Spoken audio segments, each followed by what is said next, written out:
1 Samuel pasal 11 ayat 1-15. Saul menyelamatkan Yabesh. Maka Nahas, orang Amon itu, bergerak maju dan berkemah mengepung Yabes Gilead.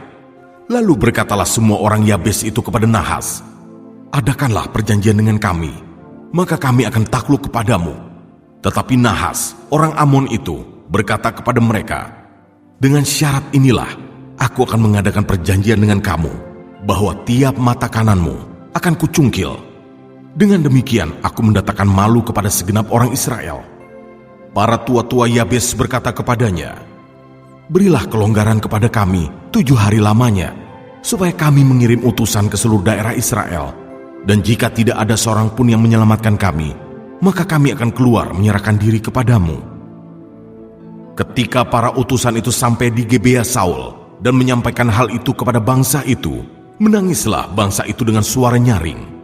Saul baru saja datang dari padang dengan berjalan di belakang lembunya, dan ia bertanya, "Ada apa dengan orang-orang itu sehingga mereka menangis?" Mereka menceritakan kepadanya kabar orang-orang Yabes itu. Ketika Saul mendengar kabar itu, maka berkuasalah roh Allah atas dia, dan menyala-nyalalah amarahnya dengan sangat. Diambilnyalah sepasang lembu, dipotong-potongnya, lalu potongan-potongan itu dikirimkannya ke seluruh daerah Israel dengan perantaran utusan. Pesannya, siapa yang tidak maju mengikuti Saul dan mengikuti Samuel, lembu-lembunya akan diperlakukan juga demikian. Lalu Tuhan mendatangkan ketakutan kepada bangsa itu, sehingga majulah mereka serentak. Ketika Saul memeriksa barisan mereka di Bezek, maka ada 300.000 orang Israel dan 30.000 orang Yehuda. Kepada para utusan yang datang itu dikatakan, "Beginilah kamu katakan kepada orang-orang Yabes Gilead, besok pada waktu panas teriknya matahari, akan datang bagimu penyelamatan." Ketika para utusan kembali dan memberitahukan hal itu kepada orang-orang Yabesh, bersukacitalah mereka. Lalu orang-orang Yabesh itu berkata kepada Nahas, "Besok kami akan keluar menyerahkan diri kepadamu, maka bolehlah kamu lakukan terhadap kami apapun yang kamu pandang baik." Keesokan harinya, Saul membagi rakyat itu menjadi 3 pasukan. Mereka itu masuk ke tengah-tengah perkemahan musuh pada waktu kawal pagi dan memukul kala orang-orang Amon sebelum hari panas, dan terserak-seraklah orang-orang yang lolos itu, sehingga di antara mereka tidak ada tinggal 2 orang bersama-sama. Lalu berkatalah bangsa itu kepada Samuel, "Siapakah yang telah berkata, masakan Saul menjadi raja atas kita? Serahkanlah orang-orang itu supaya kami membunuhnya." Tetapi kata Saul, "Pada hari ini seorang pun tidak boleh dibunuh, sebab pada hari ini Tuhan telah mewujudkan keselamatan kepada Israel." Dan Samuel berkata kepada bangsa itu, "Marilah kita pergi ke Gilgal dan membaharui jabatan raja di sana." Lalu pergilah seluruh bangsa itu ke Gilgal dan menjadikan Saul raja di sana di hadapan Tuhan di Gilgal, dan mereka mempersembahkan di sana korban keselamatan di hadapan Tuhan, dan bersukarialah di sana Saul dan semua orang Israel dengan sangat. 1 Samuel pasal 12 ayat 1-25. Samuel minta diri dari bangsa itu. Berkatalah Samuel kepada seluruh orang Israel, "Telah kudengarkan segala permintaanmu yang kamu sampaikan kepadaku, dan seorang raja telah kuangkat atasmu. Maka sekarang raja itulah yang menjadi pemimpinmu. Tetapi aku ini telah menjadi tua dan beruban. Dan bukankah anak-anakku laki-laki ada di antara kamu? Akulah yang menjadi pemimpinmu dari sejak mudaku sampai hari ini. Di sini aku berdiri. Berikanlah kesaksian menentang aku di hadapan Tuhan dan di hadapan orang yang diurapinya. Lembu siapakah yang telah kuambil? Keledai siapakah yang telah kuambil? Siapakah yang telah kuperas? Siapakah yang telah kuperlakukan dengan kekerasan? Dari tangan siapakah telah kuterima sogok, sehingga aku harus tutup mata? Aku akan mengembalikannya kepadamu." Jawab mereka, "Engkau tidak memeras kami, dan engkau tidak memperlakukan kami dengan kekerasan, dan engkau tidak menerima apa-apa dari tangan siapapun." Lalu berkatalah ia kepada mereka, "Tuhan menjadi saksi kepada kamu, dan orang yang diurapinya pun menjadi saksi pada hari ini, bahwa kamu tidak mendapat apa-apa dalam tanganku. Jawab mereka, "Dia menjadi saksi." Lalu berkatalah Samuel kepada bangsa itu, "Tuhanlah saksi yang mengangkat Musa dan Harun dan yang menuntun nenek moyangmu keluar dari tanah Mesir. Maka sebab itu, berdirilah supaya aku bersama-sama dengan kamu berhakim di hadapan Tuhan mengenai segala perbuatan keselamatan Tuhan yang telah dikerjakannya kepadamu dan kepada nenek moyangmu. Ketika Yakub datang ke Mesir dan nenek moyangmu berseru-seru kepada Tuhan, maka Tuhan mengutus Musa dan Harun yang membawa nenek moyangmu keluar dari Mesir dan membiarkan mereka diam di tempat ini. Tetapi mereka melupakan Tuhan Allah mereka, dan Ia menyerahkan mereka ke dalam tangan Sisera, panglima tentara di Hazor, dan ke dalam tangan orang Filistin dan Raja Moab yang berperang melawan mereka. Mereka berseru-seru kepada Tuhan, katanya, 'Kami telah berdosa, sebab kami telah meninggalkan Tuhan dan beribadah kepada para Baal dan para Asitoret. Maka sekarang lepaskanlah kami dari tangan musuh kami, maka kami akan beribadah kepadamu.' Sesudah itu Tuhan mengutus Yerubbaal, Barak, Yefta dan Samuel dan melepaskan kamu dari tangan musuh di sekelilingmu, sehingga kamu diam dengan tentram. Tetapi ketika kamu melihat bahwa Nahas, Raja Bani Amon, mendatangi kamu, maka kamu berkata kepadaku, 'Tidak, seorang raja harus memerintah kami, padahal Tuhan Allahmu adalah rajamu.' Maka sebab itu, lihat itu raja yang telah kamu pilih, yang kamu minta. Sesungguhnya Tuhan telah mengangkat raja atasmu. Asal saja kamu takut akan Tuhan, beribadah kepadanya, mendengarkan firman-Nya, dan tidak menentang titah Tuhan, dan baik kamu maupun raja yang akan memerintah kamu itu mengikuti Tuhan Allahmu. Tetapi jika kamu tidak mendengarkan firman Tuhan, dan kamu menentang titah Tuhan, maka tangan Tuhan akan melawan kamu dan melawan rajamu. Sekarang tinggallah berdiri, dan lihatlah perkara yang besar yang akan dilakukan Tuhan di depan matamu ini. Bukankah sekarang musim menuai gandum? Aku akan berseru kepada Tuhan, supaya Ia memberikan guruh dan hujan.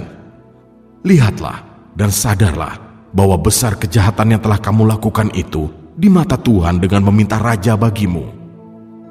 Lalu berserulah Samuel kepada Tuhan, maka Tuhan memberikan pada hari itu guruh dan hujan, sehingga sangat takutlah seluruh bangsa itu kepada Tuhan dan kepada Samuel. Berkatalah seluruh bangsa itu kepada Samuel, "Berdoalah untuk hamba-hambamu ini kepada Tuhan Allahmu, supaya jangan kami mati. Sebab dengan meminta raja bagi kami menambah dosa kami dengan kejahatan ini." Dan berkatalah Samuel kepada bangsa itu, "Jangan takut, memang kamu telah melakukan segala kejahatan ini. Tetapi janganlah berhenti mengikuti Tuhan, melainkan beribadalah kepada Tuhan dengan segenap hatimu. Janganlah menyimpang untuk mengejar dewa kesia-siaan yang tidak berguna dan tidak dapat menolong, karena semuanya itu adalah kesia-siaan belaka. Sebab Tuhan tidak akan membuang umat-Nya, sebab namanya yang besar. Bukankah Tuhan telah berkenan untuk membuat kamu menjadi umat-Nya? Mengenai aku, jauhlah daripadaku untuk berdosa kepada Tuhan dengan berhenti mendoakan kamu. Aku akan mengajarkan kepadamu jalan yang baik dan lurus. Hanya takutlah akan Tuhan, dan setialah beribadah kepadanya dengan segenap hatimu. Sebab ketahuilah betapa besarnya hal-hal yang dilakukannya di antara kamu. Tetapi jika kamu terus berbuat jahat, maka kamu akan dilenyapkan, baik kamu maupun rajamu itu."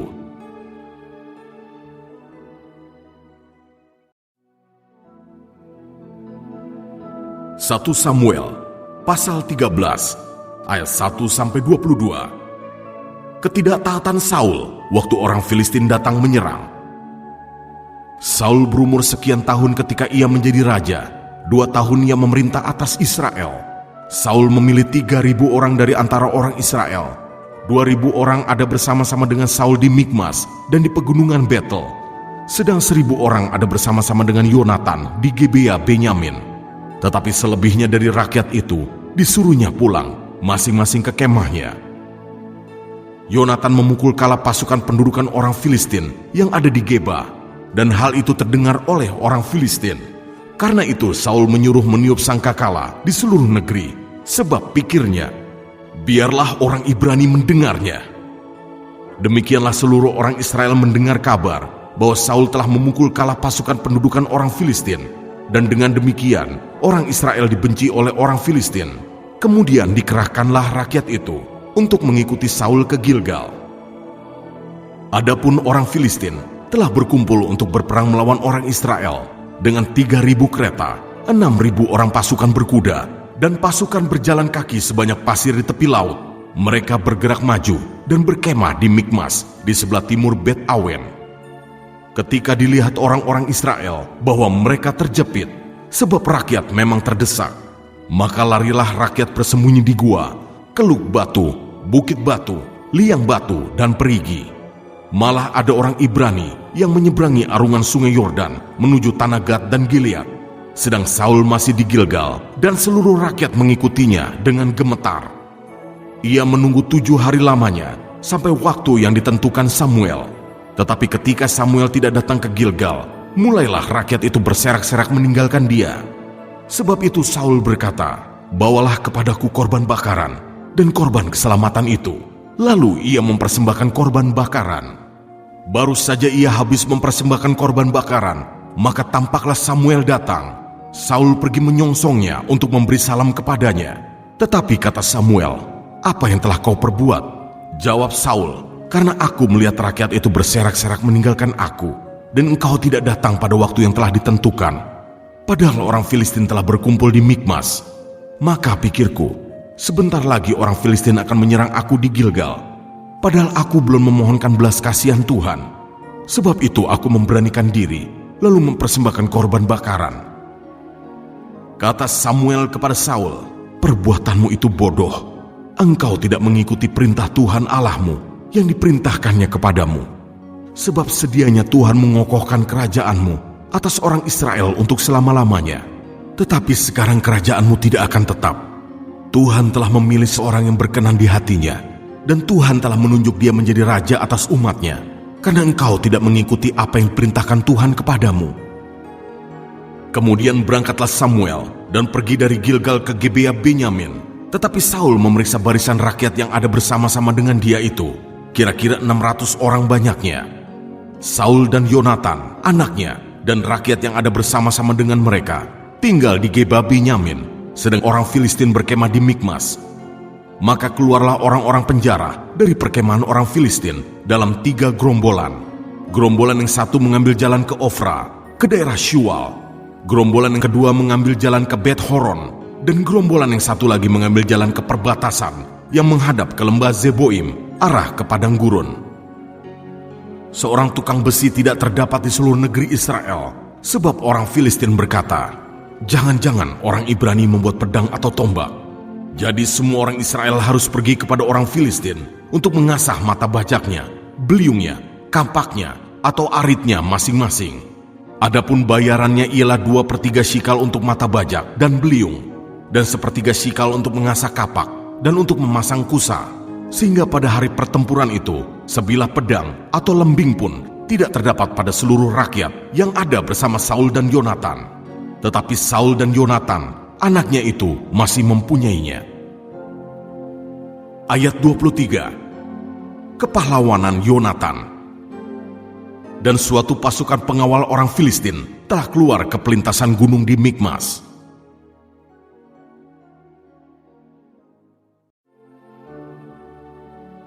Satu Samuel pasal 14 ayat 1-23. Pada suatu hari, Yonatan bin Saul berkata kepada bujang pembawa senjatanya, "Mari kita menyeberang ke dekat pasukan pengawal orang Filistin yang di sebelah sana." Tetapi tidak diberitahukannya hal itu kepada ayahnya. Adapun Saul duduk di ujung Gebea, di bawah pohon delima yang di Migron, dan rakyat yang ada bersama-sama dengan dia itu, kira-kira 600 orang banyaknya. Ahia, anak Ahitub, saudara Ikabod, anak Pinehas, anak Eli, imam Tuhan di Silo. Dialah yang memakai baju efod pada waktu itu. Tetapi rakyat tidak tahu tentang perginya Yonatan itu. Di antara pelintasan-pelintasan bukit yang dicoba Yonatan menyeberanginya ke arah pasukan pengawal orang Filistin, ada ujung bukit batu di sebelah sini, dan ada ujung bukit batu di sebelah sana.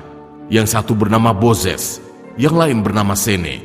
Ujung yang satu berdiri di sebelah utara di tentangan Mikmas, yang lain di sebelah selatan di tentangan Geba. Berkatalah Yonatan kepada bujang pembawa senjatanya itu, "Mari kita menyeberang ke dekat pasukan pengawal orang-orang yang tidak bersunat ini. Mungkin Tuhan akan bertindak untuk kita, sebab bagi Tuhan tidak sukar untuk menolong, baik dengan banyak orang maupun dengan sedikit orang." Lalu jawab pembawa senjatanya itu kepadanya, "Lakukanlah niat hatimu itu. Sungguh aku sepakat." Kata Yonatan, "Perhatikan, kita menyeberang ke dekat orang-orang itu dan memperlihatkan diri kepada mereka. Apabila kata mereka kepada kita begini, 'Berhentilah sampai kami datang padamu,' maka kita tinggal berdiri di tempat kita dan tidak naik mendapatkan mereka. Tetapi apabila kata mereka begini, 'Naiklah kemari,' maka kita akan naik, sebab kalau demikian Tuhan telah menyerahkan mereka ke dalam tangan kita. Itulah tandanya bagi kita." Ketika mereka keduanya memperlihatkan diri kepada pasukan pengawal orang Filistin, berkatalah orang Filistin itu, "Lihat, orang-orang Ibrani keluar dari lubang-lubang tempat mereka bersembunyi." Orang-orang dari pasukan pengawal itu berseru kepada Yonatan dan pembawa senjatanya. Katanya, "Naiklah kemari, maka kami akan menghajar kamu." Lalu kata Yonatan kepada pembawa senjatanya, "Naiklah mengikuti aku, sebab Tuhan telah menyerahkan mereka ke dalam tangan orang Israel."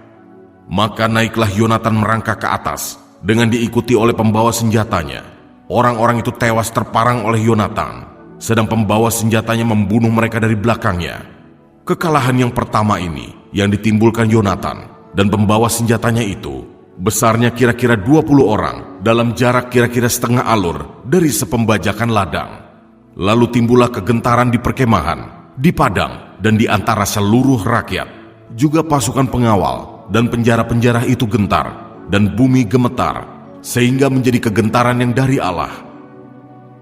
Ketika peninjau-peninjau Saul di Gebea Benyamin melihat hal itu, dan sesungguhnya orang ramai seperti ombak berjalan ke sana kemari, berkatalah Saul kepada tentara yang bersama-sama dengan dia itu, "Periksalah barisan dan lihatlah siapa yang pergi daripada kita." Mereka memeriksa barisan, dan ternyata Yonatan dan pembawa senjatanya tidak ada. Lalu kata Saul kepada Ahia, "Bawalah baju efod kemari." Karena pada waktu itu dialah yang memakai baju efod di antara orang Israel. Tetapi sedang Saul berbicara kepada imam itu, maka kian lama kian bertambahlah keributan di perkemahan orang Filistin, sehingga Saul berkata pula kepada imam itu, "Biarlah."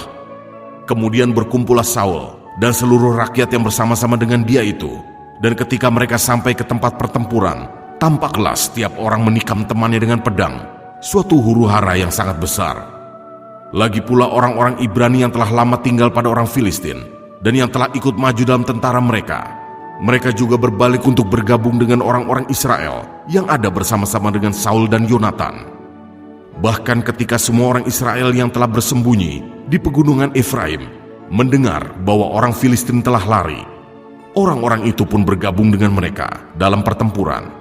Demikianlah Tuhan menyelamatkan orang Israel pada hari itu. Pertempuran itu meluas sampai lewat Bet Awen. Ayat 24-46. Yonatan dibebaskan dari kutuk. Ketika orang-orang Israel terdesak pada hari itu, Saul menyuruh rakyat mengucapkan kutuk. Katanya, "Terkutuklah orang yang memakan sesuatu sebelum matahari terbenam, dan sebelum aku membalas dendam terhadap musuhku. Sebab itu tidak ada seorang pun dari rakyat yang memakan sesuatu." Dan seluruh orang itu sampailah ke suatu hutan, dan di sana ada madu di tanah. Ketika rakyat sampai ke hutan itu, tampaklah ada di sana madu meleleh, tetapi tidak ada seorang pun yang mencedoknya ke mulutnya dengan tangan, sebab rakyat takut kepada sumpah itu. Tetapi Yonatan tidak mendengar bahwa ayahnya telah menyuruh rakyat bersumpah. Ia mengulurkan tongkat yang ada di tangannya dan mencelupkan ujungnya ke dalam sarang madu. Kemudian ia mencedoknya ke mulutnya dengan tangan, lalu matanya menjadi terang lagi. Dan seorang dari rakyat berbicara, katanya, "Ayahmu telah menyuruh rakyat bersumpah dengan bersungguh-sungguh. Katanya, terkutuklah orang yang memakan sesuatu pada hari ini, sebab itu rakyat letih lesu." Lalu kata Yonatan, "Ayahku mencelakakan negeri. Coba lihat bagaimana terangnya mataku setelah aku merasai sedikit dari madu ini. Apalagi jika sekiranya rakyat pada hari ini boleh makan dengan bebas dari jarahan musuhnya yang telah didapatnya. Tetapi sekarang tidaklah besar kekalahan di antara orang Filistin. Dan pada hari itu mereka memukul kalah orang Filistin dari Mikmas sampai ke Ayalon. Rakyat sudah sangat letih lesu. Sebab itu rakyat menyambar jarahan. Mereka mengambil kambing domba, lembu dan anak lembu, menyembelihnya begitu saja di atas tanah dan memakannya dengan darahnya. Lalu diberitahukanlah kepada Saul, demikian. Lihat, rakyat berdosa terhadap Tuhan dengan memakannya dengan darahnya. Dan ia berkata, kamu berbuat khianat. Gulingkanlah sekarang juga sebuah batu besar kemari. Kata Saul pula, berserak-seraklah di antara rakyat dan katakan kepada mereka, setiap orang harus membawa lembunya atau dombanya kepadaku. Sembelihlah itu di sini, maka kamu boleh memakannya. Tetapi janganlah berdosa terhadap Tuhan dengan memakannya dengan darahnya. Lalu setiap orang dari seluruh rakyat membawa serta pada malam itu lembunya, dan mereka menyembelihnya di sana. Saul mendirikan mezbah bagi Tuhan. Inilah mezbah yang mula-mula sekali didirikannya bagi Tuhan. Lagi kata Saul, marilah kita pada malam ini mengejar orang Filistin dan menjarahi mereka sampai fajar menyingsing. Dan janganlah kita biarkan hidup seorang pun dari mereka. Jawab mereka itu, perbuatlah apa yang kau pandang baik. Tetapi imam berkata, marilah kita dahulu tampil menghadap Allah di sini. Saul bertanya kepada Allah, bolehkah aku mengejar orang Filistin itu? Akan kau serahkankah mereka ke dalam tangan orang Israel? Tetapi pada hari itu, ia tidak menjawab Saul. Lalu kata Saul, datanglah kemari, kamu segala pemuka rakyat.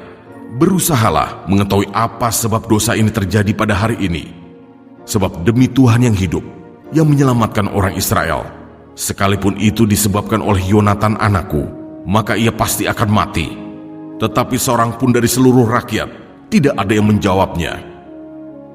Kemudian berkatalah ia kepada seluruh orang Israel, kamu berdiri di sebelah yang satu, dan aku serta anakku Yonatan akan berdiri di sebelah yang lain.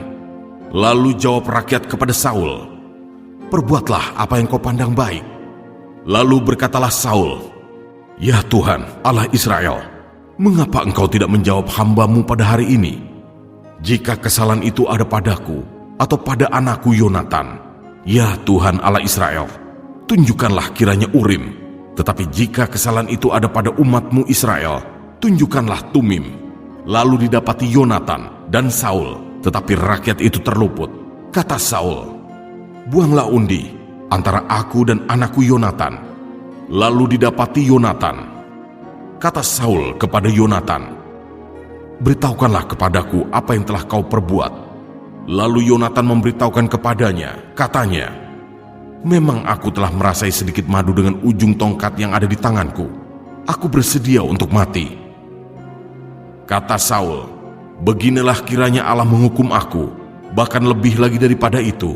Sesungguhnya, Yonatan, engkau harus mati.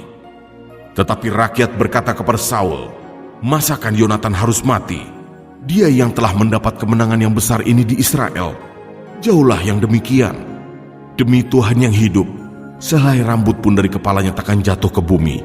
Sebab dengan pertolongan Allah juga dilakukannya hal itu pada hari ini. Demikianlah rakyat membebaskan Yonatan, sehingga ia tidak harus mati.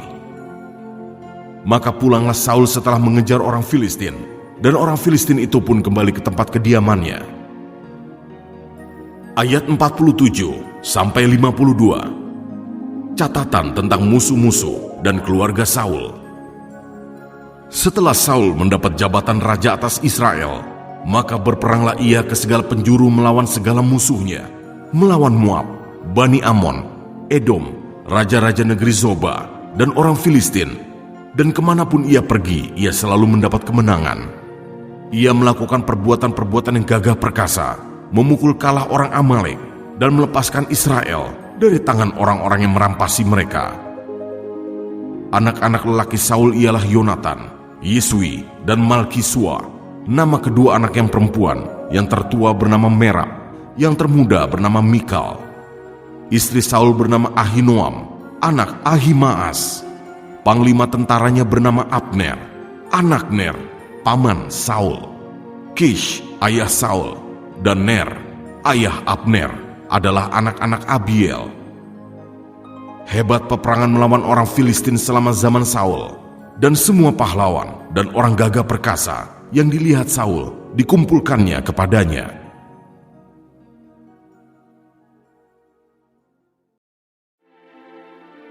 1 Samuel pasal 15 ayat 1-35.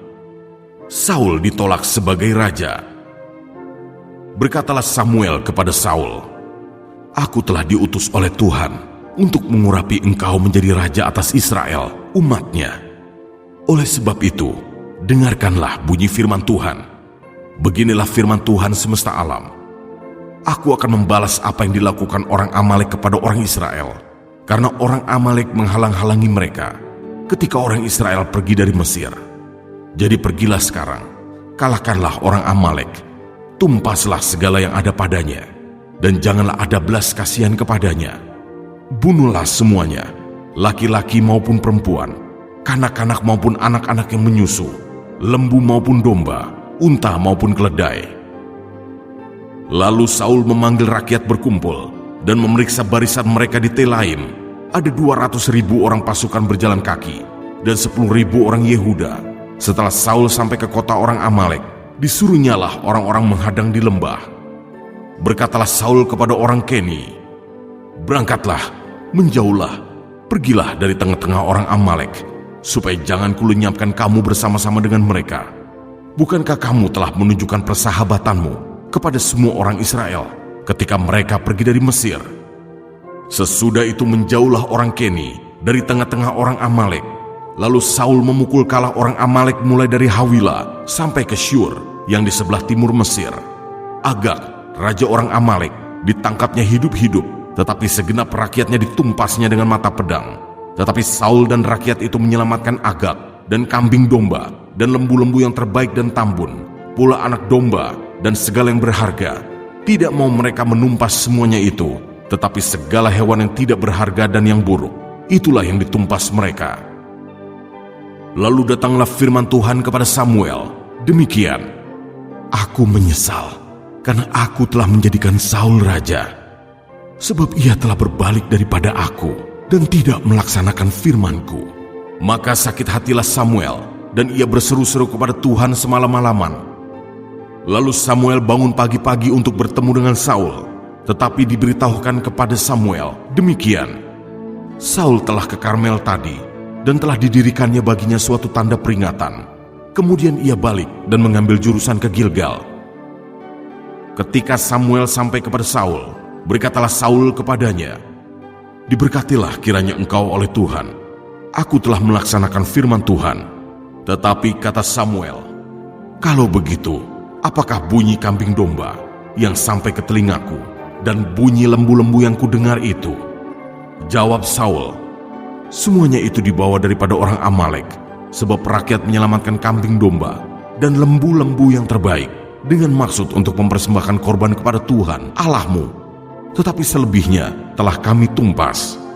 Lalu berkatalah Samuel kepada Saul, "Sudahlah, aku akan memberitahukan kepadamu apa yang difirmankan Tuhan kepadaku tadi malam."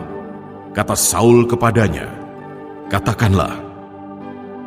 Sesudah itu berkatalah Samuel, "Bukankah engkau, walaupun engkau kecil pada pemandanganmu sendiri, telah menjadi kepala atas suku-suku Israel? Dan bukankah Tuhan telah mengurapi engkau menjadi raja atas Israel? Tuhan telah menyuruh engkau pergi dengan pesan, 'Pergilah, tumpaslah orang-orang berdosa itu, yakni orang Amalek. Berperanglah melawan mereka, sampai engkau membinasakan mereka. Mengapa engkau tidak mendengarkan suara Tuhan? Mengapa engkau mengambil jarahan dan melakukan apa yang jahat di mata Tuhan?" Lalu kata Saul kepada Samuel, "Aku memang mendengarkan suara Tuhan dan mengikuti jalan yang telah disuruh Tuhan kepadaku. Dan aku membawa Agag, raja orang Amalek, tetapi orang Amalek itu sendiri telah kutumpas. Tetapi rakyat mengambil dari jarahan itu kambing domba dan lembu-lembu yang terbaik, dari yang dikhususkan untuk ditumpas itu, untuk mempersembahkan korban kepada Tuhan Allahmu di Gilgal. Tetapi jawab Samuel, "Apakah Tuhan itu berkenan kepada korban bakaran dan korban sembelihan sama seperti kepada mendengarkan suara Tuhan? Sesungguhnya, mendengarkan lebih baik daripada korban sembelihan, memperhatikan lebih baik daripada lemak domba-domba jantan. Sebab pendurhakaan adalah sama seperti dosa bertenung, dan kedegilan adalah sama seperti menyembah berhala dan terafim. Karena engkau telah menolak firman Tuhan, maka ia telah menolak engkau sebagai raja." Berkatalah Saul kepada Samuel, "Aku telah berdosa, sebab telah kulangkahi titah Tuhan dan perkataanmu. Tetapi aku takut kepada rakyat, karena itu aku mengabulkan permintaan mereka. Maka sekarang, ampunilah kiranya dosaku. Kembalilah bersama-sama dengan aku, maka aku akan sujud menyembah kepada Tuhan." Tetapi jawab Samuel kepada Saul, "Aku tidak akan kembali bersama-sama dengan engkau, sebab engkau telah menolak firman Tuhan. Sebab itu Tuhan telah menolak engkau sebagai raja atas Israel." Ketika Samuel berpaling hendak pergi, maka Saul memegang punca jubah Samuel, tetapi terkoyak. Kemudian berkatalah Samuel kepadanya, "Tuhan telah mengoyakkan daripadamu jabatan raja atas Israel pada hari ini, dan telah memberikannya kepada orang lain yang lebih baik daripadamu. Lagi sang mulia dari Israel tidak berdusta, dan ia tidak tahu menyesal, sebab ia bukan manusia yang harus menyesal." Tetapi kata Saul, "Aku telah berdosa, tetapi tunjukkanlah juga hormatmu kepadaku sekarang di depan para tua-tua bangsaku dan di depan orang Israel. Kembalilah bersama-sama dengan aku, maka aku akan sujud menyembah kepada Tuhan Allahmu." Sesudah itu kembalilah Samuel mengikuti Saul, dan Saul sujud menyembah kepada Tuhan. Lalu berkatalah Samuel, "Bawa kemari Agag raja Amalek itu."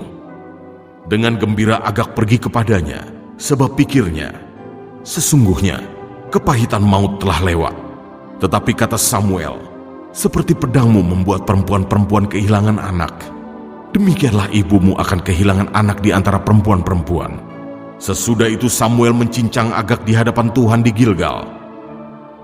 Kemudian Samuel pergi ke Rama, tetapi Saul pergi ke rumahnya di Gibea Saul. Sampai hari matinya Samuel tidak melihat Saul lagi, tetapi Samuel berduka cita karena Saul, dan Tuhan menyesal karena ia menjadikan Saul raja atas Israel.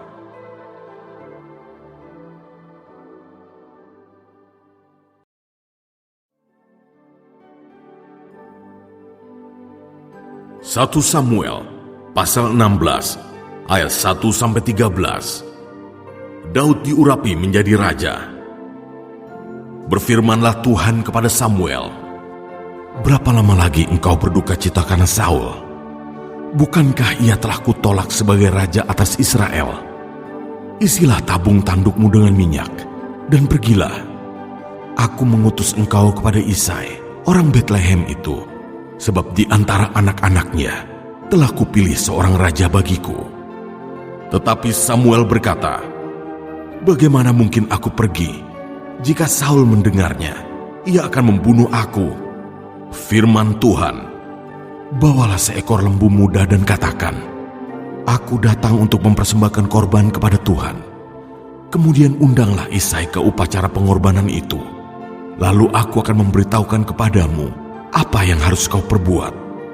Urapilah bagiku orang yang akan kusebut kepadamu." Samuel berbuat seperti yang difirmankan Tuhan, dan tibalah ia di kota Betlehem. Para tua-tua di kota itu datang mendapatkannya dengan gemetar dan berkata, "Adakah kedatanganmu ini membawa selamat?" Jawabnya, "Ya, benar. Aku datang untuk mempersembahkan korban kepada Tuhan. Kuduskanlah dirimu dan datanglah dengan daku ke upacara pengorbanan ini."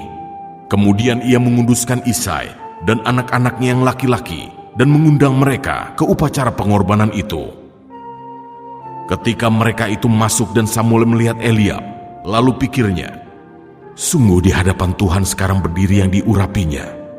Tetapi berfirmanlah Tuhan kepada Samuel, "Janganlah pandang parasnya atau perawakan yang tinggi, sebab aku telah menolaknya. Bukan yang dilihat manusia yang dilihat Allah. Manusia melihat apa yang di depan mata, tetapi Tuhan melihat hati. Lalu Isai memanggil Abinadab dan menyuruhnya lewat di depan Samuel. Tetapi Samuel berkata, "Orang ini pun tidak dipilih Tuhan." Kemudian Isai menyuruh Syama lewat, tetapi Samuel berkata, "Orang ini pun tidak dipilih Tuhan." Demikianlah Isai menyuruh ketujuh anaknya lewat di depan Samuel. Tetapi Samuel berkata kepada Isai, "Semuanya ini tidak dipilih Tuhan." Lalu Samuel berkata kepada Isai, "Inikah anakmu semuanya?" Jawabnya, "Masih tinggal yang bungsu, tetapi sedang mengembalakan kambing domba." Kata Samuel kepada Isai, "Suruhlah memanggil dia, sebab kita tidak akan duduk makan sebelum ia datang kemari." Kemudian disuruhnyalah menjemput dia. Ia kemerah-merahan, matanya indah dan parasnya elok. Lalu Tuhan berfirman, "Bangkitlah, urapilah dia, sebab inilah dia." Samuel mengambil tabung tanduk yang berisi minyak itu dan mengurapi Daud di tengah-tengah saudara-saudaranya. Sejak hari itu dan seterusnya, berkuasalah roh Tuhan atas Daud. Lalu berangkatlah Samuel menuju Rama. Ayat 14-23. Daud di istana Saul. Tetapi roh Tuhan telah mundur daripada Saul, dan sekarang ia diganggu oleh roh jahat yang daripada Tuhan. Lalu berkatalah hamba-hamba Saul kepadanya, "Ketahuilah, roh jahat yang daripada Allah mengganggu engkau. Baiklah tuanku menitahkan hamba-hambamu yang di depanmu ini mencari seorang yang pandai main kecapi. Apabila roh jahat yang daripada Allah itu hingga padamu, haruslah ia main kecapi, maka engkau merasa nyaman." Berkatalah Saul kepada hamba-hambanya itu, "Carilah bagiku seorang yang dapat main kecapi dengan baik, dan bawalah dia kepadaku." Lalu jawab salah seorang hamba itu katanya, "Sesungguhnya aku telah melihat salah seorang anak laki-laki Isai, orang Betlehem itu, yang pandai main kecapi. Ia seorang pahlawan yang gagah perkasa, seorang prajurit yang pandai bicara, elok perawakannya, dan Tuhan menyertai dia." Kemudian Saul mengirim suruhan kepada Isai dengan pesan, "Suruhlah kepadaku anakmu Daud yang ada pada kambing domba itu." Lalu Isai mengambil seekor keledai yang dimuati roti, sekirbat anggur, dan seekor anak kambing. Maka dikirimkannyalah itu kepada Saul dengan perantaraan Daud, anaknya. Demikianlah Daud sampai kepada Saul dan menjadi pelayannya. Saul sangat mengasihinya, dan ia menjadi pembawa senjatanya. Sebab itu Saul menyuruh orang kepada Isai, mengatakan, "Biarkanlah Daud tetap menjadi pelayanku, sebab aku suka kepadanya." Dan setiap kali apabila roh yang daripada Allah itu hinggap pada Saul, maka Daud mengambil kecapi dan memainkannya. Saul merasa lega dan nyaman, dan roh yang jahat itu undur daripadanya.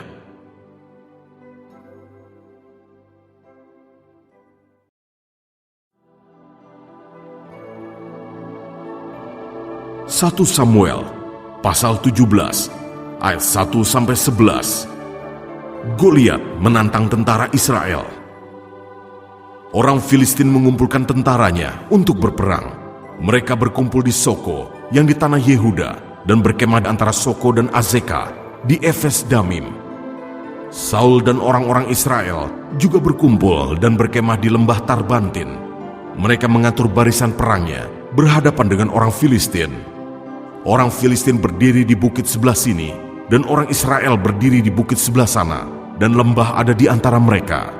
Lalu tampillah keluar seorang pendekar dari tentara orang Filistin, namanya Goliat dari Gat. Tingginya 6 hasta sejengkal. Ketopong tembaga ada di kepalanya, dan ia memakai baju zirah yang bersisik. Berat baju zirah itu 5.000 shikal tembaga. Dia memakai penutup kaki dari tembaga, dan di bahunya ia memanggu lembing tembaga. Gagang tombaknya seperti pesat tukang tenun, dan mata tombaknya itu 600 shikal besi beratnya. Dan seorang pembawa perisai berjalan di depannya. Ia berdiri dan berseru kepada barisan Israel, katanya kepada mereka, "Mengapa kamu keluar untuk mengatur barisan perangmu? Bukankah aku seorang Filistin, dan kamu adalah hamba Saul? Pilihlah bagimu seorang, dan biarlah ia turun mendapatkan daku. Jika ia dapat berperang melawan aku dan mengalahkan aku, maka kami akan menjadi hambamu. Tetapi jika aku dapat mengungguli dia dan mengalahkannya, maka kamu akan menjadi hamba kami dan takluk kepada kami." Pula kata orang Filistin itu, "Aku menantang hari ini barisan Israel. Berikanlah kepadaku seorang, supaya kami berperang seorang lawan seorang." Ketika Saul dan segenap orang Israel mendengar perkataan orang Filistin itu, maka cemaslah hati mereka dan sangat ketakutan. Ayat 12-39. Daud tiba di medan pertempuran. Daud adalah anak seorang dari Efrata, dari Betlehem Yehuda, yang bernama Isai. Isai mempunyai 8 anak laki-laki. Pada zaman Saul orang itu telah tua dan lanjut usianya. Ketiga anak Isai yang besar-besar telah pergi berperang mengikuti Saul. Nama ketiga anaknya yang pergi berperang itu ialah Eliab, anak sulung. Anak yang kedua ialah Abinadab, dan anak yang ketiga adalah Syama. Daudlah yang bungsu. Jadi ketiga anak yang besar-besar itu pergi mengikuti Saul. Tetapi Daud selalu pulang daripada Saul untuk mengembalakan domba ayahnya di Betlehem. Orang Filistin itu maju mendekat pada pagi hari dan pada petang hari. Demikianlah ia tampil ke depan 40 hari lamanya. Isai berkata kepada Daud, anaknya, "Ambillah untuk kakak-kakakmu bertih gandum ini, seeva, dan roti yang 10 ini. Bawalah cepat-cepat ke perkemahan kepada kakak-kakakmu, dan baiklah sampaikan keju yang 10 ini kepada kepala pasukan 1000. Tengoklah apakah kakak-kakakmu selamat, dan bawalah pulang suatu tanda dari mereka." Saul dan mereka itu dan semua orang Israel ada di lembah Tarbantin, tengah berperang melawan orang Filistin. Lalu Daud bangun pagi-pagi, ditinggalkannyalah kambing dombanya pada seorang penjaga, lalu mengangkat muatan dan pergi, seperti yang diperintahkan Isai kepadanya. Sampailah ia ke perkemahan ketika tentara keluar untuk mengatur barisannya, dan mengangkat sorak perang. Orang Israel dan orang Filistin itu mengatur barisannya, barisan berhadapan dengan barisan. Lalu Daud menurunkan barang-barangnya dan meninggalkannya di tangan penjaga barang-barang tentara. Berlari-larilah Daud ke tempat barisan.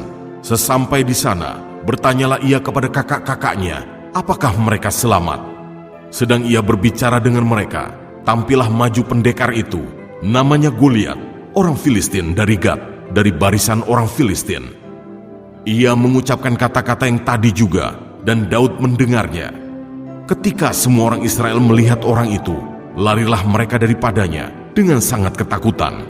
Berkatalah orang-orang Israel itu, "Sudahkah kamu lihat orang yang maju itu? Sesungguhnya ia maju untuk mencemoohkan orang Israel.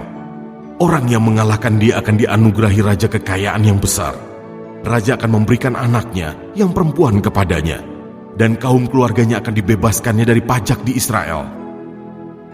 Lalu berkatalah Daud kepada orang-orang yang berdiri di dekatnya, "Apakah yang akan dilakukan kepada orang yang mengalahkan orang Filistin itu, dan yang menghindarkan cemooh dari Israel? Siapakah orang Filistin yang tak bersunat ini, sampai ia berani mencemoohkan barisan daripada Allah yang hidup?" Rakyat itu pun menjawabnya dengan perkataan tadi, "Begitulah akan dilakukan kepada orang yang mengalahkan dia." Ketika Eliab, kakaknya yang tertua, mendengar perkataan Daud kepada orang-orang itu, bangkitlah amarah Eliab kepada Daud sambil berkata, "Mengapa engkau datang? Dan pada siapakah kau tinggalkan kambing domba yang 2-3 ekor itu di padang gurun? Aku kenal sifat pemberanimu dan kejahatan hatimu. Engkau datang kemari dengan maksud melihat pertempuran." Tetapi jawab Daud, "Apa yang telah kuperbuat? Hanya bertanya saja." Lalu berpalinglah ia daripadanya kepada orang lain dan menanyakan yang sama, dan rakyat memberi jawab kepadanya seperti tadi. Terdengarlah kepada orang perkataan yang diucapkan oleh Daud, lalu diberitahukanlah kepada Saul, dan Saul menyuruh memanggil dia. Berkatalah Daud kepada Saul, "Janganlah seseorang menjadi tawar hati karena dia. Hambamu ini akan pergi melawan orang Filistin itu." Tetapi Saul berkata kepada Daud, "Tidak mungkin engkau dapat menghadapi orang Filistin itu untuk melawan dia, sebab engkau masih muda, sedang dia sejak dari masa mudanya telah menjadi prajurit." Tetapi Daud berkata kepada Saul, "Hambamu ini biasa mengembalakan kambing domba ayahnya. Apabila datang singa atau beruang yang menerkam seekor domba dari kawanannya, maka aku mengejarnya, menghajarnya, dan melepaskan domba itu dari mulutnya. Kemudian apabila ia berdiri menyerang aku, maka aku menangkap janggutnya, lalu menghajarnya dan membunuhnya. Baik singa maupun beruang telah dihajar oleh hamba-Mu ini, dan orang Filistin yang tidak bersunat itu, ia akan sama seperti salah satu daripada binatang itu, karena ia telah mencemooh barisan daripada Allah yang hidup. Pula kata Daud, Tuhan yang telah melepaskan aku dari cakar singa dan dari cakar beruang, Dia juga akan melepaskan aku dari tangan orang Filistin itu. Kata Saul kepada Daud, pergilah, Tuhan menyertai engkau. Lalu Saul mengenakan baju perangnya kepada Daud, ditaruhnya ketopong tembaga di kepalanya, dan dikenakannya baju zirah kepadanya. Lalu Daud mengikatkan pedangnya di luar baju perangnya. Kemudian ia berikhtiar berjalan, sebab belum pernah dicobanya. Maka berkatalah Daud kepada Saul, aku tidak dapat berjalan dengan memakai ini, sebab belum pernah aku mencobanya. Kemudian ia menanggalkannya. Ayat 40-58. Perkelahian Daud dengan Goliat. Lalu Daud mengambil tongkatnya di tangannya, dipilihnya dari dasar sungai 5 batu yang licin, dan ditaruhnya dalam kantung gembala yang dibawanya, yaitu tempat batu-batu, sedang umbannya dipegangnya di tangannya. Demikianlah ia mendekati orang Filistin itu. Orang Filistin itu kian dekat menghampiri Daud, dan di depannya orang yang membawa perisainya. Ketika orang Filistin itu menunjukkan pandangnya ke arah Daud, serta melihat dia, dihinanya Daud itu karena ia masih muda, kemerah-merahan, dan elok parasnya. Orang Filistin itu berkata kepada Daud, anjingkah aku, maka engkau mendatangi aku dengan tongkat? Lalu demi para allahnya, orang Filistin itu mengutuki Daud. Pula orang Filistin itu berkata kepada Daud, hadapilah aku, maka aku akan memberikan dagingmu kepada burung-burung di udara, dan kepada binatang-binatang di padang. Tetapi Daud berkata kepada orang Filistin itu, engkau mendatangi aku dengan pedang, dan tombak dan lembing, tetapi aku mendatangi engkau dengan nama Tuhan semesta alam, Allah segala barisan Israel, yang kau tantang itu. Hari ini juga Tuhan akan menyerahkan engkau ke dalam tanganku, dan aku akan mengalahkan engkau dan memenggal kepalamu dari tubuhmu. Hari ini juga aku akan memberikan mayatmu dan mayat tentara orang Filistin kepada burung-burung di udara dan kepada binatang-binatang liar, supaya seluruh bumi tahu bahwa Israel mempunyai Allah, dan supaya segenap jemaah ini tahu bahwa Tuhan menyelamatkan bukan dengan pedang dan bukan dengan lembing, sebab di tangan Tuhanlah pertempuran, dan Ia pun menyerahkan kamu ke dalam tangan kami. Ketika orang Filistin itu bergerak maju untuk menemui Daud, maka segeralah Daud berlari ke barisan musuh untuk menemui orang Filistin itu. Lalu Daud memasukkan tangannya dalam kantungnya, diambilnyalah sebuah batu dari dalamnya, diumbannya, maka kenalah dahi orang Filistin itu, sehingga batu itu terbenam ke dalam dahinya, dan terjerumuslah ia dengan mukanya ke tanah. Demikianlah Daud mengalahkan orang Filistin itu dengan umban dan batu. Ia mengalahkan orang Filistin itu dan membunuhnya tanpa pedang di tangan. Daud berlari mendapatkan orang Filistin itu, lalu berdiri di sebelahnya, diambilnyalah pedangnya, dihunusnya dari sarungnya, lalu menghabisi dia. Dipancungnyalah kepalanya dengan pedang itu. Ketika orang-orang Filistin melihat bahwa pahlawan mereka telah mati, maka larilah mereka. Maka bangkitlah orang-orang Israel dan Yehuda.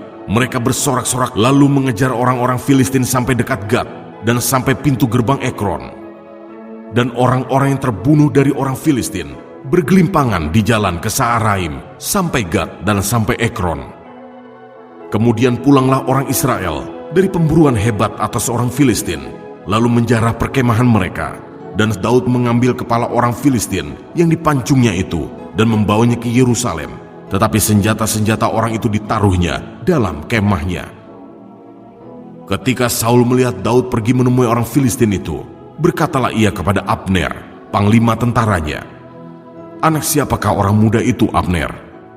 Jawab Abner, demi tuanku hidup, ya Raja, sesungguhnya aku tidak tahu.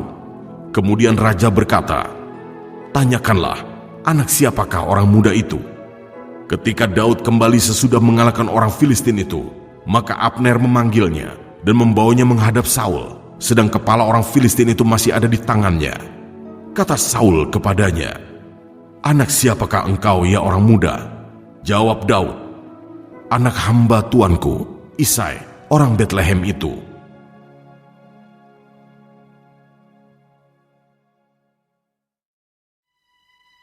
Satu Samuel pasal 18 ayat 1-5.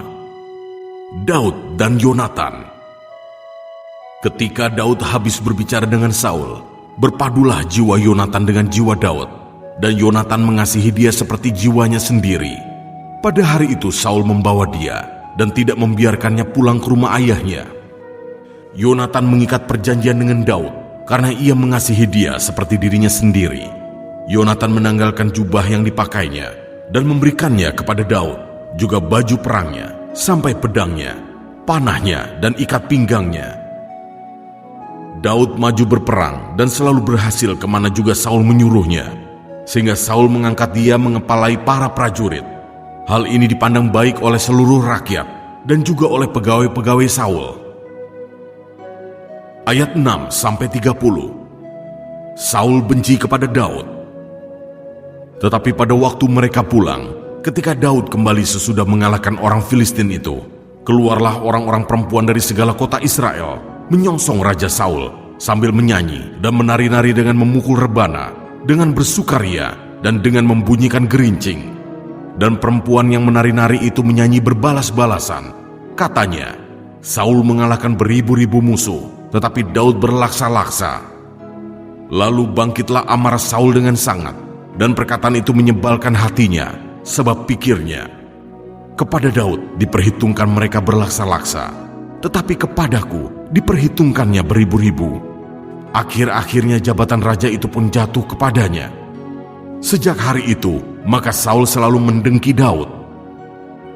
Keesokan harinya, roh jahat yang daripada Allah itu berkuasa atas Saul, sehingga ia kerasukan di tengah-tengah rumah, sedang Daud main kecapi, seperti sehari-hari. Adapun Saul ada tombak di tangannya. Saul melemparkan tombak itu karena pikirnya, "Baiklah aku menancapkan Daud ke dinding," tetapi Daud mengelakkannya sampai 2 kali. Saul menjadi takut kepada Daud karena Tuhan menyertai Daud, sedang daripada Saul ia telah undur. Sebab itu Saul menjauhkan Daud dari dekatnya dan mengangkat dia menjadi kepala pasukan 1000, sehingga ia berada di depan dalam segala gerakan tentara. Daud berhasil di segala perjalanannya, sebab Tuhan menyertai dia. Ketika dilihat Saul bahwa Daud sangat berhasil, makin takutlah ia kepadanya. Tetapi seluruh orang Israel dan orang Yehuda mengasihi Daud, karena ia memimpin segala gerakan mereka. Berkatalah Saul kepada Daud, "Ini dia anakku perempuan yang tertua, Merab. Dia akan kuberikan kepadamu menjadi istrimu. Hanya jadilah bagiku seorang yang gagah perkasa, dan lakukanlah perang Tuhan." Sebab pikir Saul, "Janganlah tanganku memukul dia, tetapi biarlah ia dipukul oleh tangan orang Filistin." Tetapi Daud berkata kepada Saul, "Siapakah aku dan siapakah sanak saudaraku, kaum ayahku, di antara orang Israel, sehingga aku menjadi menantu raja?" Tetapi ketika tiba waktunya untuk memberikan Merab, anak Saul itu, kepada Daud, maka anak perempuan itu diberikan kepada Adriel, orang Mehola, menjadi istrinya. Tetapi Mikal, anak perempuan Saul, jatuh cinta kepada Daud. Ketika hal itu diberitahukan kepada Saul, maka ia pun menyetujuinya. Sebab pikir Saul, "Baiklah Mikal kuberikan kepadanya, biarlah ia menjadi jerat bagi Daud, dan biarlah tangan orang Filistin memukul dia." Lalu berkatalah Saul kepada Daud untuk kedua kalinya, "Pada hari ini engkau boleh menjadi menantuku." Lagi Saul memerintahkan kepada para pegawainya, "Katakanlah kepada Daud dengan diam-diam, demikian, sesungguhnya raja suka kepadamu dan para pegawainya mengasihi engkau. Maka sebab itu, jadilah engkau menantu raja." Lalu para pegawai Saul menyampaikan perkataan itu kepada Daud, tetapi Daud menjawab, "Perkara ringankah pada pemandanganmu menjadi menantu raja? Bukankah aku seorang yang miskin dan rendah?" Para pegawai Saul memberitahukan kepada raja, katanya, "Demikianlah jawab yang diberi Daud." Kemudian berkatalah Saul, "Beginilah kamu katakan kepada Daud, raja tidak menghendaki mas kawin selain dari 100 kulit katan orang Filistin sebagai pembalasan kepada musuh raja." Saul bermaksud untuk menjatuhkan Daud dengan perantaraan orang Filistin. Ketika para pegawainya memberitahukan perkataan itu kepada Daud, maka setujulah Daud menjadi menantu raja. Waktunya belum genap, tetapi Daud sudah bersiap. Ia pergi dengan orang-orangnya dan menewaskan dari orang Filistin itu 200 orang serta membawa kulit katan mereka. Dan dalam jumlah yang genap, diberikan merekalah semuanya itu kepada raja, supaya Daud menjadi menantu raja. Kemudian Saul memberikan Mikal, anaknya, kepadanya menjadi istrinya.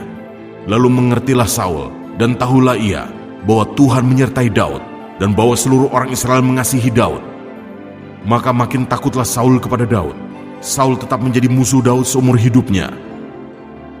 Apabila raja-raja orang Filistin maju berperang, setiap kali mereka maju berperang, maka Daud lebih berhasil dari semua pegawai Saul, sehingga namanya sangat masyhur.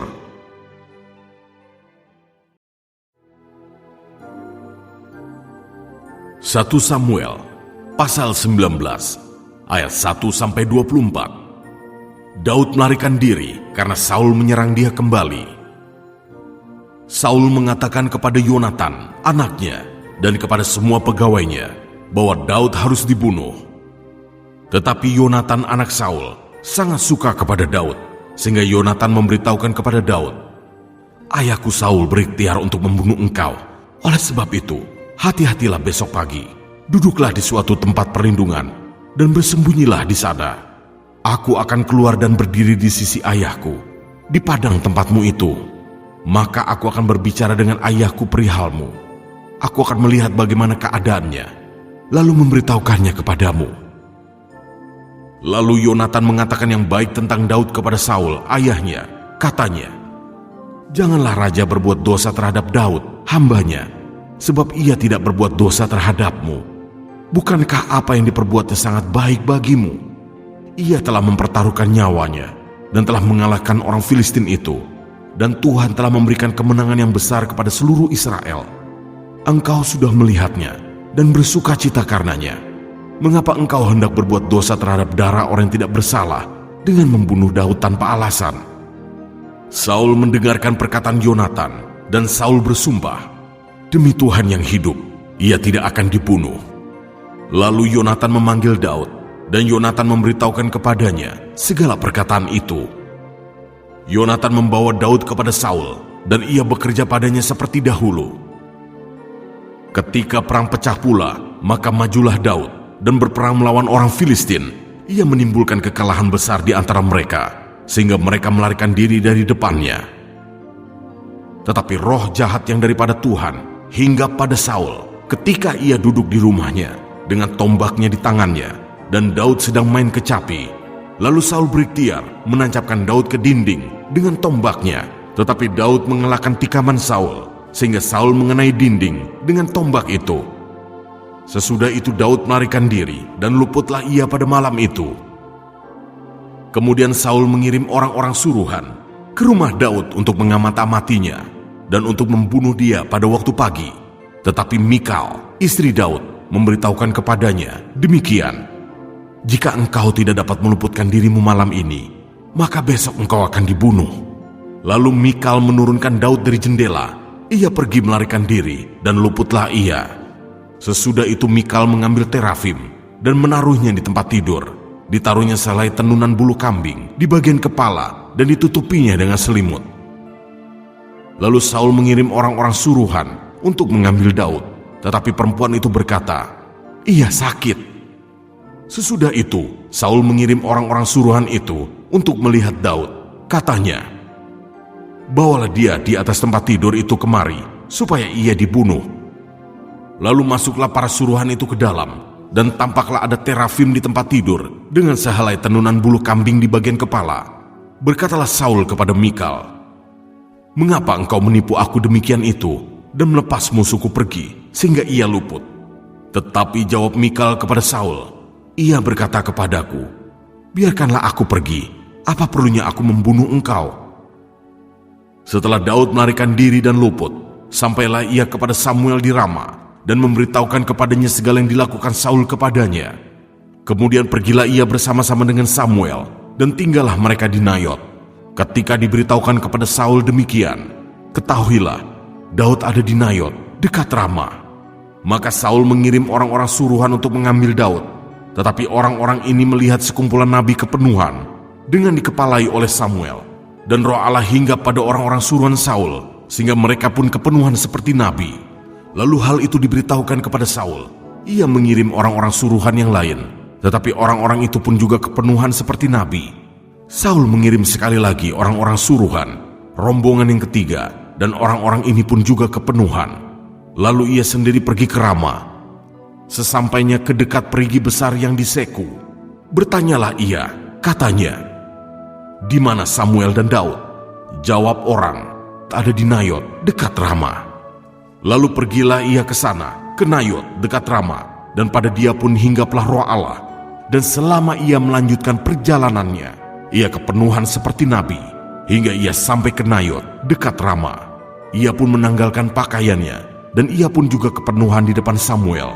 Ia rebah terhantar dengan telanjang sehari-harian, dan semalam-malaman itu. Itulah sebabnya orang berkata, apakah juga Saul termasuk golongan nabi?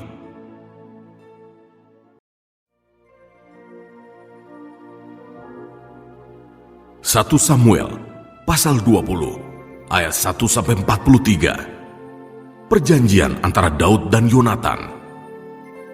Maka larilah Daud dari Nayot dekat Rama, sampailah ia kepada Yonatan, lalu berkata, "Apakah yang telah kuperbuat?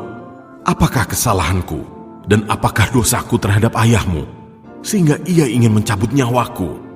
Tetapi Yonatan berkata kepadanya, "Jauhlah yang demikian itu, engkau tidak akan mati dibunuh. Ingatlah, ayahku tidak berbuat sesuatu, baik perkara besar maupun perkara kecil, dengan tidak menyatakannya kepadaku. Mengapa ayahku harus menyembunyikan perkara ini kepadaku? Tidak mungkin." Tetapi Daud menjawab, katanya, "Ayahmu tahu benar bahwa engkau suka kepadaku. Sebab itu pikirnya, tidak boleh Yonatan mengetahui hal ini, nanti ia bersusah hati. Namun, demi Tuhan yang hidup, dan demi hidupmu, hanya satu langkah jaraknya antara aku dan maut." Yonatan berkata kepada Daud, "Apapun kehendak hatimu, aku akan melakukannya bagimu." Lalu kata Daud kepada Yonatan, "Kau tahu, besok bulan baru, maka sebenarnya aku harus duduk makan bersama-sama dengan raja. Jika engkau membiarkan aku pergi, maka aku akan bersembunyi di padang sampai lusa petang. Apabila ayahmu menanyakan aku, haruslah kau katakan, Daud telah meminta dengan sangat kepadaku untuk pergi dengan segera ke Betlehem, kotanya, karena di sana ada upacara pengorbanan tahunan bagi segenap kaumnya. Jika begini dikatakannya, baiklah, maka hambamu ini selamat. Tetapi jika amarahnya bangkit dengan segera, ketahuilah bahwa ia telah mengambil keputusan untuk mendatangkan celaka. Jika demikian, tunjukkanlah kesetiaanmu kepada hambamu ini, sebab engkau telah mengikat perjanjian di hadapan Tuhan dengan hambamu ini. Tetapi jika ada kesalahan padaku, engkau sendirilah membunuh aku. Mengapa engkau harus menyerahkan aku kepada ayahmu?" Tetapi jawab Yonatan, "Jauhlah yang demikian itu, sebab jika aku ketahui dengan pasti bahwa ayahku telah mengambil keputusan untuk mendatangkan celaka kepadamu, masakan aku tidak memberitahukannya kepadamu?" Lalu bertanyalah Daud kepada Yonatan, "Siapakah yang akan memberitahukan kepadaku apabila ayahmu menjawab engkau dengan keras?" Kata Yonatan kepada Daud, "Marilah kita keluar ke padang." Maka keluarlah keduanya ke padang. Lalu berkatalah Yonatan kepada Daud, "Demi Tuhan Allah Israel, besok atau lusa, kira-kira waktu ini, aku akan memeriksa perasaan ayahku. Apabila baik keadaannya bagi Daud, masakan aku tidak akan menyuruh orang kepadamu dan memberitahukannya kepadamu? Tetapi apabila ayahku memandang baik untuk mendatangkan celaka kepadamu, beginilah kiranya Tuhan menghukum Yonatan, bahkan lebih lagi daripada itu, sekiranya aku tidak menyatakannya kepadamu dan membiarkan engkau pergi, sehingga engkau dapat berjalan dengan selamat. Tuhan kiranya menyertai engkau seperti ia menyertai ayahku dahulu. Jika aku masih hidup, bukankah engkau akan menunjukkan kepadaku kasih setia Tuhan? Tetapi jika aku sudah mati, janganlah engkau memutuskan kasih setiamu terhadap keturunanku sampai selamanya. Dan apabila Tuhan melenyapkan setiap orang dari musuh Daud dari muka bumi, janganlah nama Yonatan terhapus dari keturunan Daud, melainkan kiranya Tuhan menuntut balas daripada musuh-musuh Daud. Dan Yonatan menyuruh Daud sekali lagi bersumpah demi kasihnya kepadanya, sebab ia mengasihi Daud seperti dirinya sendiri. Kemudian berkatalah Yonatan kepadanya, "Besok bulan baru, maka engkau nanti akan ditanyakan, sebab tempat dudukmu akan tinggal kosong. Tetapi lusa engkau pasti akan dicari. Engkau harus datang ke tempat engkau bersembunyi pada hari peristiwa itu, dan duduklah dekat bukit batu. Maka aku akan memanahkan 3 anak panah ke samping batu itu, seolah-olah aku membidik suatu sasaran. Dan ketahuilah, aku akan menyuruh bujangku, pergilah mencari anak-anak panah itu. Jika tegas kukatakan kepada bujang itu, lihat, anak-anak panah itu lebih kemari, ambillah. Maka datanglah, sebab demi Tuhan yang hidup, engkau selamat dan tidak ada bahaya apa-apa. Tetapi jika begini kukatakan kepada orang muda itu, lihat, anak-anak panah itu lebih ke sana, maka pergilah, sebab Tuhan menyuruh engkau pergi. Tentang hal yang kita janjikan itu, antara aku dan engkau, sesungguhnya Tuhan ada di antara aku dan engkau sampai selamanya." Sesudah itu bersembunyilah Daud di padang. Ketika bulan baru tiba, duduklah raja pada meja untuk makan. Raja duduk di tempatnya seperti biasa, dekat dinding. Yonatan berhadapan dengan dia. Abner duduk di sisi Saul. Tetapi tempat Daud tinggal kosong. Dan Saul tidak berkata apa-apa pada hari itu, sebab pikirnya, barangkali ada sesuatu yang terjadi kepadanya. Mungkin ia tidak tahir. Ya, tentu ia tidak tahir. Tetapi pada hari sesudah bulan baru itu, pada hari yang kedua, ketika tempat Daud masih tinggal kosong, bertanyalah Saul kepada Yonatan, anaknya, "Mengapa anak Isai tidak datang makan, baik kemarin maupun hari ini?" Jawab Yonatan kepada Saul, "Daud telah meminta dengan sangat kepadaku untuk pergi ke Betlehem. Katanya, biarkanlah aku pergi, sebab ada upacara pengorbanan bagi kaum kami di kota, dan saudara-saudaraku sendirilah yang memanggil aku. Oleh sebab itu, jika engkau mengasihi aku, berilah izin kepadaku untuk menengok saudara-saudaraku." Itulah sebabnya ia tidak datang ke perjamuan raja. Lalu bangkitlah amarah Saul kepada Yonatan. Katanya kepadanya, "Anak sundal yang kurang ajar, bukankah aku tahu bahwa engkau telah memilih pihak anak Isai, dan itu noda bagi kau sendiri dan bagi perut ibumu? Sebab sesungguhnya selama anak Isai itu hidup di muka bumi, engkau dan kerajaanmu tidak akan kokoh. Dan sekarang suruhlah orang memanggil dan membawa dia kepadaku, sebab ia harus mati." Tetapi Yonatan menjawab Saul, ayahnya itu, katanya kepadanya, "Mengapa ia harus dibunuh? Apa yang dilakukannya?" Lalu Saul melemparkan tombaknya kepada Yonatan untuk membunuhnya. Maka tahulah Yonatan bahwa ayahnya telah mengambil keputusan untuk membunuh Daud. Sebab itu Yonatan bangkit dan meninggalkan perjamuan itu dengan kemarahan yang bernyala-nyala. Pada hari yang kedua bulan baru itu, ia tidak makan apa-apa, sebab ia bersusah hati karena Daud, sebab ayahnya telah menghina Daud. Pada waktu pagi, keluarlah Yonatan ke padang bersama-sama seorang budak kecil, sesuai dengan janjinya kepada Daud. Berkatalah ia kepada budaknya, "Larilah, carilah anak-anak panah yang kupanahkan." Baru saja budak itu berlari, maka Yonatan melepaskan sebatang anak panah lewat kepala budak itu. Ketika budak itu sampai ke tempat letaknya anak panah yang dilepaskan Yonatan itu, maka berserulah Yonatan dari belakang budak itu, katanya, "Bukankah anak panah itu lebih ke sana?" Kemudian berserulah Yonatan dari belakang budak itu, "Ayo, cepat, jangan berdiri saja."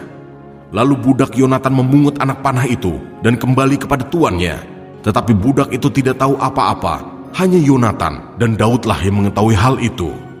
Sesudah itu Yonatan memberikan senjatanya kepada budak yang menyertai dia dan berkata kepadanya, "Pergilah, bawalah ke kota." Maka pulanglah budak itu, lalu tampillah Daud dari sebelah bukit batu. Ia sujud dengan mukanya ke tanah dan menyembah 3 kali. Mereka bercium-ciuman dan bertangis-tangisan. Akhirnya Daud dapat menahan diri. Kemudian berkatalah Yonatan kepada Daud, "Pergilah dengan selamat. Bukankah kita berdua telah bersumpah demi nama Tuhan demikian? Tuhan akan ada di antara aku dan engkau, serta di antara keturunanku dan keturunanmu sampai selamanya." Setelah itu bangunlah Daud dan pergi, dan Yonatan pun pulang ke kota.